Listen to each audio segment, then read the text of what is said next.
Ալո, Լիլ, ես գումարը ստացա, ոնց հասկանում եմ դու արդեն ընդունվել ես հիմնական աշխատանքի համար։ Հա, ես փորձաշրջանս արդեն ավարտեցի ու այսօրվանից անցել եմ հիմնական աշխատանքի։ Շատ լավ, շնորհավորում եմ։ Ես հենց նոր աշխատեցի 101,000 դրամ, իսկ ընկերուհիս ունեցավ հնարավորություն աշխատելու։ Ուզում ես իմանալ ինչպես։ Որոշ ժամանակ առաջ ես տեսա GSS ընկերության գովազդը, որ իրենց անհրաժեշտ են վաճառքի մենեջերներ, մարքեթոլոգներ, հաճախորդների սպասարկման մասնագետներ, եւ եթե ես ուղարկեմ իմ ծանոթի կամ ընկերությունին իրենց, իսկ նա անցնելով փորձաշրջան ընդունի հիմնական աշխատանքի, ես կստանամ 101,000 դրամ։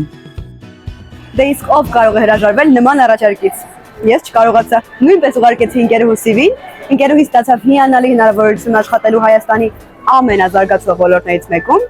իսկ ես աշխատեցի գումար։ Դե ինչ, դու էլ բաց մի թող հնարավորություն արագ գումար աշխատելու, իսկ ես գնացի աշխատատուց գումարը ծախսելու։